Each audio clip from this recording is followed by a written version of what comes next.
권리 분석을 잘못하면 오히려 이제 돈을 잃을 수도 있기 때문에 임차인에 대한 권리 분석도 같이 해야 합니다. 대항력을 갖추었는지, 우선 변제권을 행사할 수 있는 확정 일자를 갖추었는지, 법원으로부터 배당 받겠다고 하는 배당 요구를 신청했는지, 가장 먼저 설정된 권리가. 그러면 이거부터 좀 여쭤볼게요. 물건을 일단 찾는 법. 내가 갖고 싶은 아파트가 있으면 그 아파트가 경매로 나와 있나. 일단 이거를 찾는 법부터 좀 어떻게 하면 알 수 있나요?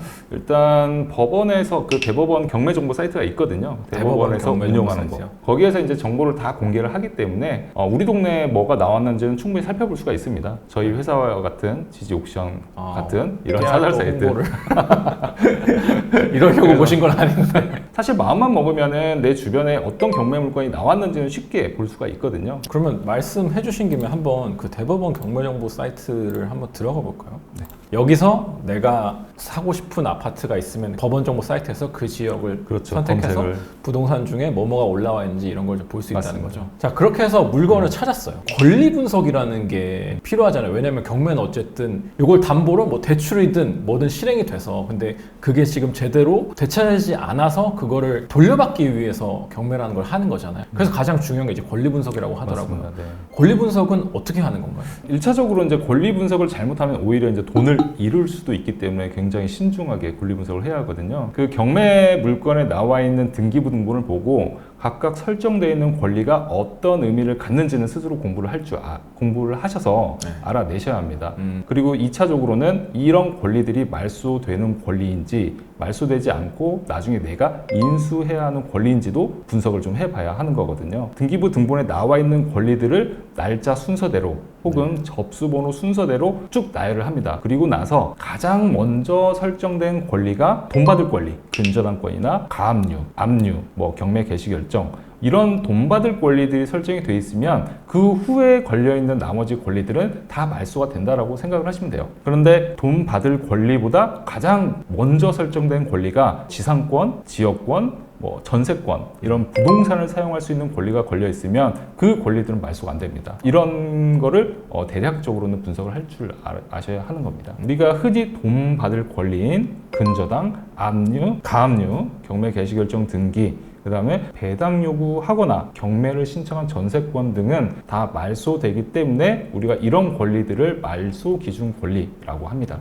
그러면 그거 뒤에 있는, 그러니까 등기부등본상으로 순서를 나래비를 세웠을 때 그거 뒤에 있는 것들은 다 그냥 소멸이 된다. 맞습니다. 금액이 뭐 얼마나 써있든 그렇죠. 상관없이 내가 인수해야 될 건 아니다. 그렇죠. 자, 이렇게 이제 1차적으로 우리가 권리 분석, 등기부 등본에 나와 있는 권리를 분석했다면 그 다음에 우리가 뭐 아파트나 연립주택 이런 것들을 취득하기 위해서는 또 그 안에 세입자가 있을 수도 있거든요. 그러면은 그 임차인에 대한 권리 분석도 같이 해야 합니다. 그러려면 그 임차인이 주택임대차보호법상 대항력을 갖추었는지, 우선 변제권을 행사할 수 있는 확정 일자를 갖추었는지, 법원으로부터 배당 받겠다고 하는 배당 요구를 신청했는지, 이런 부분에 대해서 또 꼼꼼하게 분석을 해보셔야 돼요. 임차인이 말소 기준 권리보다 더 빨리 전입을 했다. 그러면 우리가 대항력 있는 임차인이라고 하거든요. 그분은 저한테 그 임대차 계약에 대한 효력을 계속 주장을 할 수가 있습니다. 즉 대항력이 있다는 거죠. 그렇기 때문에 그분의 남은 임대차 계약 기간 혹은 그분의 임차 보증금을 제가 계약 기간 만료 시점에 또 돌려줘야 할 상황이 생길 수도 있어요. 그러니까 전세권뿐만 아니라 말소 기준 권리 전에 그렇죠. 전입 신고 확정일자를 받은 임차인이 있다면 그 보증금이 인수가 된다는 거고. 인수될 수도 있고 그분이 경매 절차에서 다 배당을 받으면 인수를 안 할 수도 있어요. 그게 이제 배당 요구를 하면 그렇죠. 아까 말씀해 주신 대로 그 돈 받을 권리이기 때문에 다 사라지는 말소 기준 그렇죠. 권리가 되는 거고. 그렇죠. 만약 그러지 않았으면 이제 인수가 되는. 맞습니다. 그렇군요. 정말 어렵네요. 그러니까 따져봐야 할 게 굉장히 많긴 해요.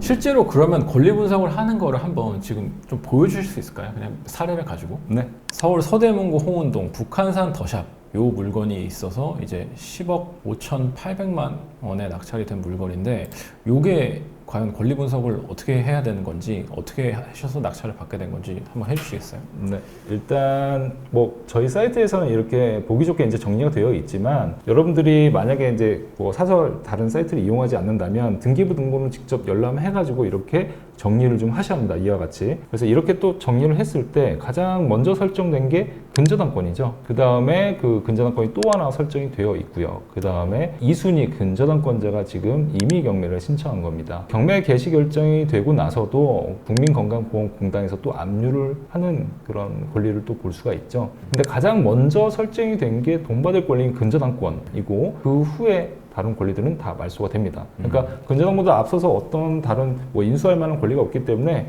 이건 내가 낙찰을 받는다 하면은 다 말소가 되고 깨끗한 등기부 등본이 된다라고 생각을 하시면 돼요. 일단 1차적으로는. 네.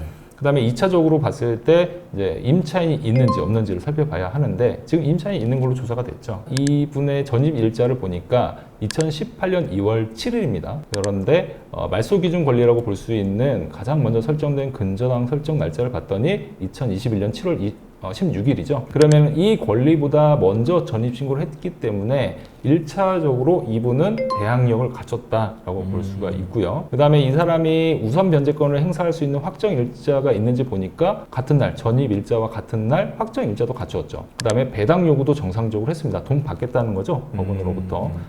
배당 요구 한 날짜가 2023년 12월 18일인데 배당 요구 종기일이 2024년 2월 19일이죠. 그러면 배당 요구 종기일 전에 정상적으로 배당 요구를 했으니까 이분은 누군가 낙찰을 받으면 그 금액에서 지금 보증금 4억 3천만 원을 다 받을 권리가 있다라고 분석을 하시면 돼요. 근데 만약에 누군가가 이 4억 3천 밑으로 낙찰을 받았다라고 하면 예를 들어서 그냥 4억 원의 낙찰을 받았다고 가정을 할게요. 그러면은 이분은 지금 확정 일자가 다른 권리보다 빠르기 때문에 먼저 배당을 받을 수는 있죠. 그러면 4억 원을 먼저 배당을 받을 겁니다. 그럼 3천만 원 못 받는 거죠. 네.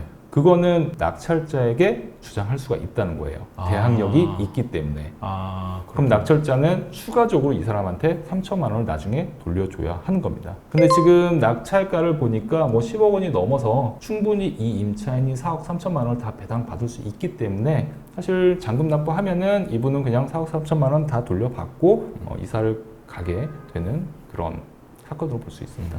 근데 만약에 이분이 배당 요구를 안 했다면 요거보다 앞선 날짜이기 때문에 그러니까 그 의무가 인수가 된다는 거군요. 그렇죠. 좋은 질문, 좋은 설명이신데요. 만약에 이분이 배당 요구를 안 하면 배당에 참여를 못 하거든요. 네. 그럼 당연히 근저당권자에게 다 배당이 되고 뭐 세입자는 이제 배당을 못 받는 거니까 낙찰자가 남은 임대차 계약 기간도 보호를 해줘야 하고 임대차 계약 기간이 끝났을 때에는 그때 4억 3천만 원을 또 돌려줘야 하는 거죠.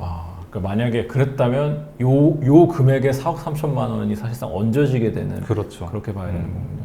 근데 이분은 어쨌든 배당을 신청을 하셨고 매각가도 보증금보다 높기 때문에 이분이 4억 3천만 원 가져가고 그다음에 요 뒤에 있는 분들도 남은 거에서 가져가는 맞습니다. 그렇게 이해하면 되는 거군요. 그렇군요. 자, 그래서 가령 이런 물건들처럼 권리 분석까지 끝냈어요. 그래서 내가 이제 낙찰 받으면 인수할 것도 없고 딱 낙찰 금액에만 이제 집을 얻을 수 있겠다 이런 판단이 섰어요. 근데 그러면 실제로 낙찰에 참여를 해야 되잖아요. 요거는 어떻게 하는 건가요? 일단 각 부동산마다 정해진 관할이 있습니다. 그 관할 법원이 있는데요. 그 법원으로 직접 가셔야 돼요. 공매 같은 경우는 전자입찰이 가능한데 경매는 전자입찰 제도가 없어서 그 정해진 날에 직접 법원에 가셔서 입찰표를 수기로 작성을 하셔야 합니다. 그래서 이제 법원에 직접 가시면은 뭐 이제 봉투도 있고 그다음에 입찰표가 다 비치가 되어 있어요. 직접 그 입찰표를 가져다가 이렇게 작성을 하신 후에 입찰 보증금을 또 가지고 가셔야 하는 거거든요. 네. 최저 가격의 10%. 최저 가격의 10%. 네, 입찰 보증금입니다.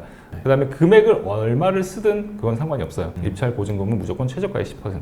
그래서 이제 그 입찰 그 보증금과 같이 입찰표를 같이 동봉해서 투표함 같은 데가 있거든요. 입찰 함이라고 하는 건데 거기다가 이렇게 넣으면은 내가 할 수 있는 건 다 끝나는 겁니다. 그럼 그 현금으로 뽑아서 해야 되는 건가요? 법원마다 이제 은행이 있어요. 거기 가면은 수표 한 장으로 이렇게 꺼내줍니다. 그렇기 때문에 그 한 장짜리 수표를 이렇게 넣으시면 돼요. 자, 그래서 그렇게 입찰함에 넣었어요. 그러면 이제 경매 사건은 어떻게 진행이 되나요? 그다음에 이제 관련 사건들이 굉장히 많을 거 아니에요. 그날 진행하는 사건들이 뭐 예를 들어서 뭐 10건이면은 다 이제 섞여 있는 거죠. 모든 사건들이 누가 어떤 사건 들어간지 알 수 없어요. 내가 입찰하는 물건 외에 다른 물건들도 다 한꺼번에 그렇죠. 경매가 진행이 된다는 그렇죠. 거죠. 네. 그래서 이제 개찰 시간이 되면은 집행관님께서 이제 거기에 있는 봉투를 다 꺼냅니다. 그래서 이제 각 사건별로 정리를 하게 되는 거고요. 각 사건 사건별로 순차적으로 입찰표를 다 이제 꺼내 보는 거죠. 가장 높게 금액을 써낸 사람이 낙찰자. 정확한 용어는 최고가 매수 신고인이라고 하는 거거든요. 네. 우리가 쉽게 그냥 낙찰자라고 표현을 하는데 가장 높게 쓴 사람이 낙찰자가 되는 거고 각 사건마다 이제 그렇게 낙찰자가 나오게 되는 겁니다. 자, 그래서 이제 여러분들이 만약에 낙찰을 받았다라고 하면은 보통 이제 낙찰 받은 날로부터 2주일 가량은 법원에서 그 매각 허가 결정을 내려야 하거든요. 이 매각 절차에 문제가 있는지 없는지를 살펴봅니다. 문제가 없다면 매각 허가 결정을 내리고요. 그다음에 그 후 또 일주일은 매각 허가 결정에 대한 이의 신청할 사람이 있는지 또 기다려줘요. 이 경매 절차는 뭔가 문제가 있다라고 이의 신청을 할 수가 있는 거죠. 그 기간이 총 2주입니다. 그래서 2주간 기다리고 나면 그 후로부터 약 4주 기간 동안 잔금 납부할 수 있는 기한을 줍니다. 그래서 어떻게 보면은 낙찰을 받고 나서 내가 잔금 납부하기까지는 약 6주의 시간이 주어진다라고 생각을 하시면 돼요. 그러면은 그 안에 내가 대출을 받겠다라고 하면은 여러 이제 은행들을 뭐 이제 만나서 내가 대출 한도가 얼마나 나오는지 또 금리도 비교를 해보고 내가 중도 상환 수수료가 없었으면 좋겠다라고 하면은 또 그런 은행을 찾아야 하는 거고 이렇게 이제 여러 가지 은행들을 비교를 해본 후에 나중에 이제 컨택이 되면은 그 은행에 있는 법무사가 이제 나중에 잔금 납부를 하면서 소유권 이전 등기와 동시에 근저당권과 같은 권리를 설정하면서 종료가 되는 거죠. 근데 그러면 어쨌든 은행 입장에서는 이 사람이 이걸 낙찰 받았고 주인이 될 거라는 그 증명 같은 게 있어야 되잖아요. 그거는 뭘로 보는 건가요? 그 낙찰을 받으면은 일단 법원에서 그 최고가 매수 신고인 낙찰자에게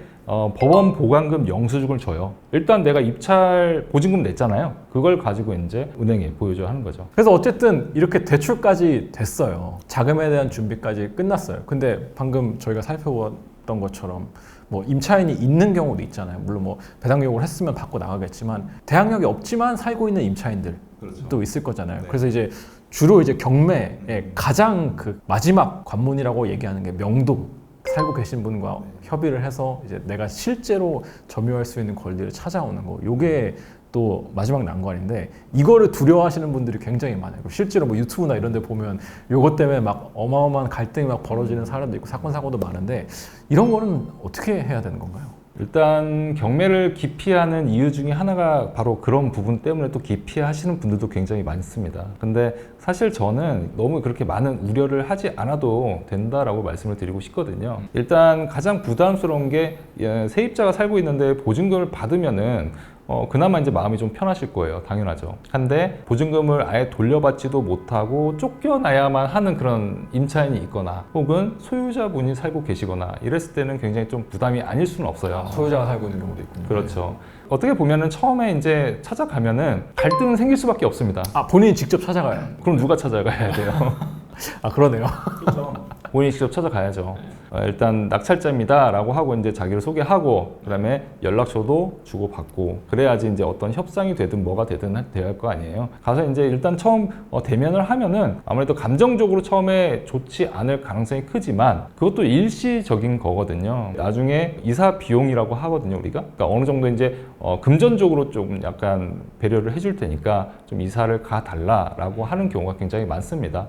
그런 부분에서 협상이 되는 경우가 거의 90% 이상이다라고 보시면 돼요. 근데 만약에 그런 협상이 안 되면 결국 낙찰자 입장에서는 강제적으로 또 내보낼 수 있는 수단이 있긴 합니다. 바로 이제 인도명령 제도라고 하는 건데요. 우리가 누군가를 그 집에서 강제적으로 나가게 하기 위해서는 명도 소송을 해야 돼요, 원칙적으로는. 하지만 이제 경매 절차에서는 그 명도 소송까지 갈 필요 없이 약간 간소하게 하는 절차가 있는데 바로 이제 그게 인도명령 제도라고 하는 겁니다. 인도명령 신청을 하면은 한 일주일 정도 있으면 결정이 돼요. 바로. 그러면은 우리는 그걸 가지고 법원에다가 지금 협상이 안 되니까 강제 집행을 해주세요 라고 하는 그런 또 신청을 할 수가 있어요. 그럼 강제 집행을 신청하면은 법원에서 집행관분이 와서 직접 이삿짐을 싸주는 거죠. 그래서 이제 강제로 이삿짐을 싸고 이삿짐 보관센터로 가든지 이렇게 해서 집을 비워주는 제도입니다. 근데 그런 것들은 정말 최후 수단이거든요.